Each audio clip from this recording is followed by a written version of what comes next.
Kemudian kita ke peran bahasa. Nah, oke, kayaknya lucu kalau di sini ketika orang datang dari bangsa lain datang ke Nusantara kemudian tidak punya bahasa pengantar atau kita mau komunikasinya lewat apa gitu kan.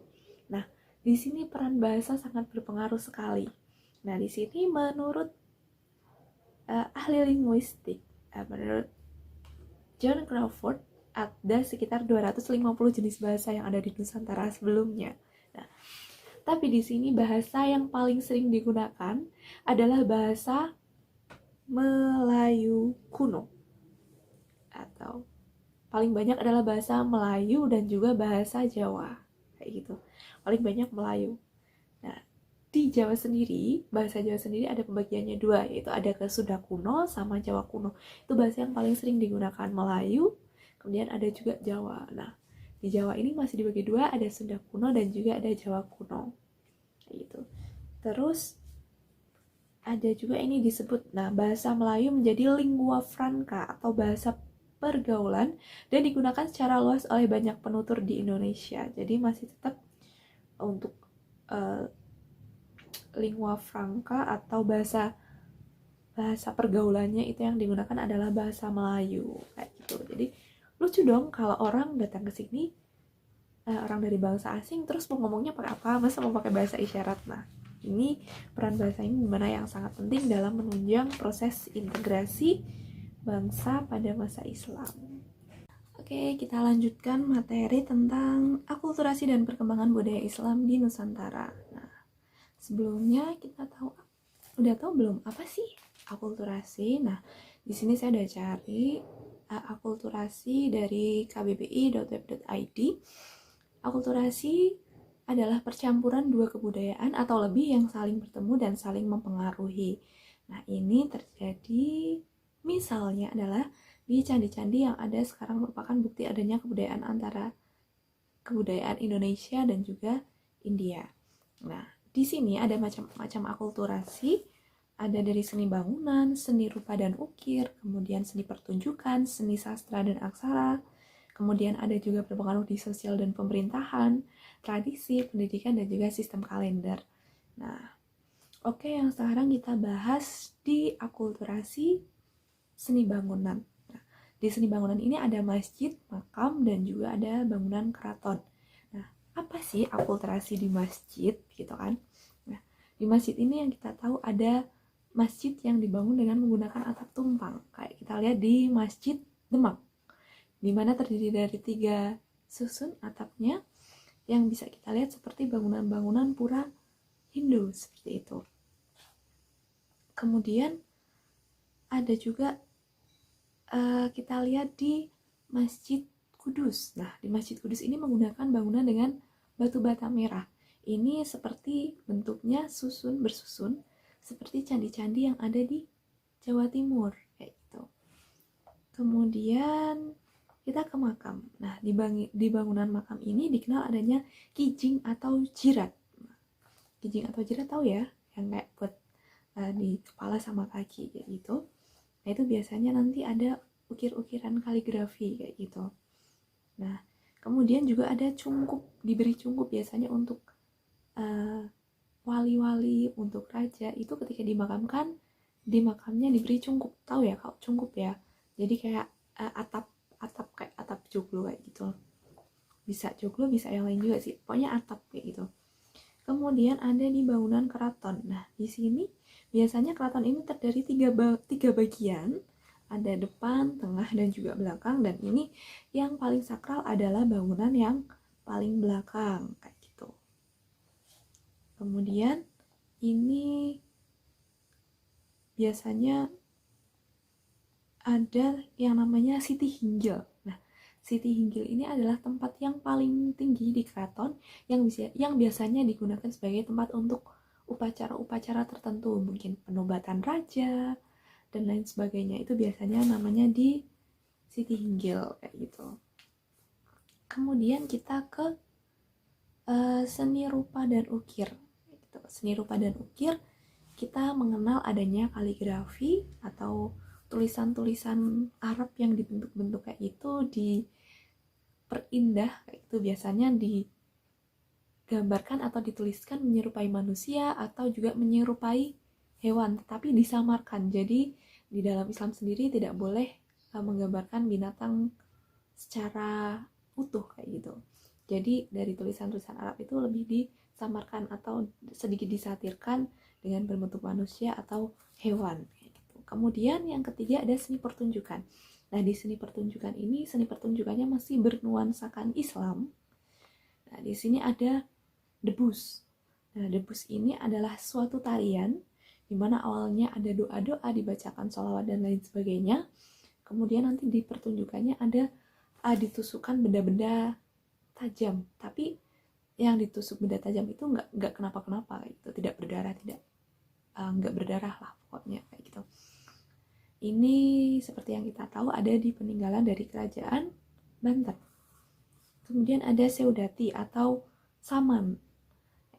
Ini dilakukan sambil melakukan tarian saman sambil membacakan sholawat-sholawat gitu. Jadi penarinya sambil bernyanyi sambil membacakan sholawat. Kemudian ada wayang. Nah, seperti yang kita tahu sendiri, wayang adalah salah satu sarana penyebaran agama Islam yang cukup efektif dilakukan oleh Sunan Kalijaga. Kalau dulu di masa Hindu-Buddha, itu wayang menggunakan atau menceritakan tentang kisah Ramayana dan Mahabharata. Nah, di masa penyebaran Islam atau proses Islamisasi di Indonesia, untuk wayang ini dengan ceritanya diubah. Jadi ceritanya ada Jimat Kalimosodo yang saya pernah cerita ini di kelas, di mana penyebaran ini lebih efektif untuk dilakukan. Kemudian yang keempat ada seni sastra dan juga aksara. Nah, di sini ada hikayat, babat, syair, dan juga suluk. Nah, hikayat ada cerita sejarah maupun dongeng yang berisi biasanya peristiwa tentang keajaiban atau hal yang tidak masuk akal di sini. Kemudian ada babat.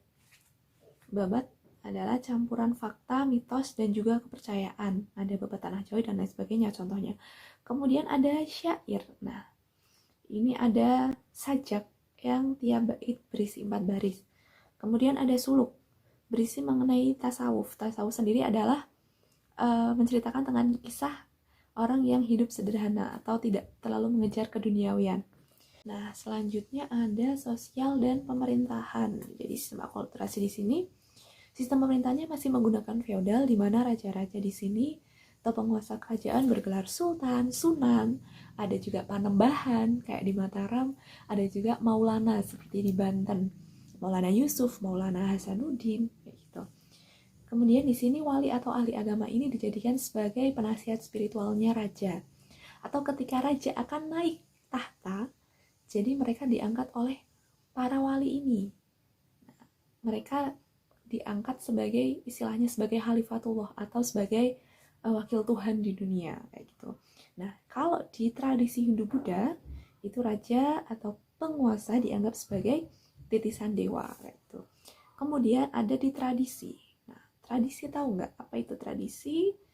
Tradisi ini karena kita terjadi kontak yang cukup lama, baik itu dari tingkah laku, dari perbuatan dan lain sebagainya, sehingga menghasilkan suatu tradisi.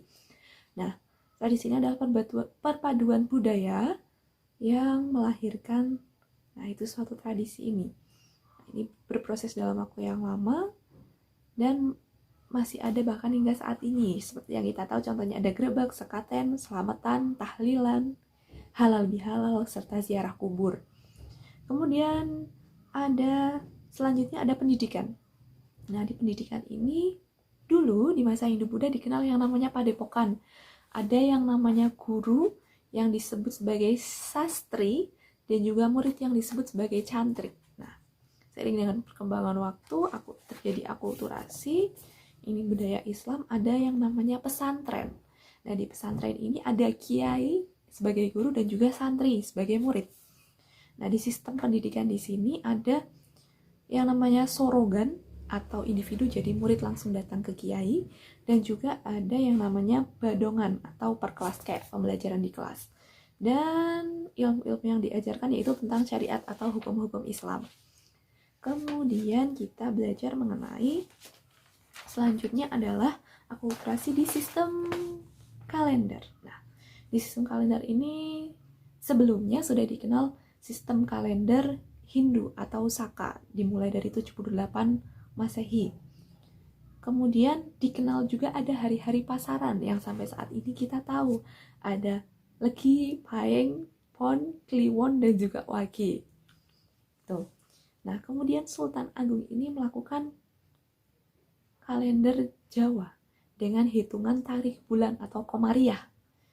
Jadi ada bulan-bulan Islam yang disebut dengan bahasa Jawa, kayak Muharram disebut Suro, Safar jadi Sapar, kemudian Rabiul Awal jadi Mulut, Rabiul Akhir jadi Ba'da Mulut, Jumadil Awal tetap, Jumadil Akhir tetap, kemudian Rajab jadi Rejeb, kemudian Sya'ban jadi Ruah, kemudian Ramadan disebutnya Poso, kemudian Syawal jadi Sawal, Zulkaidah jadi Dzulkaidah, dan Zulhijjah disebutnya adalah besar atau hari raya Idul Adha gitu. Oke, cukup sekian materinya, semoga sedikit yang saya sampaikan bisa bermanfaat. Silahkan bagi yang sudah menonton, terima kasih. Tiap kelas bisa presensi atau dengan komen di bawah, atau kalau ada pertanyaan bisa langsung komen di bawah. So stay safe and stay healthy everyone. Dikurangi untuk kontak keluar rumah, untuk silakan mengisolasi diri, jangan lupa belajar, dan kalau ada masukan atau apapun bisa komen di bawah. So, selamat belajar, semoga berhasil di PTS, jadi belajar di mana saja, dan I'll talk to see you again and bye-bye.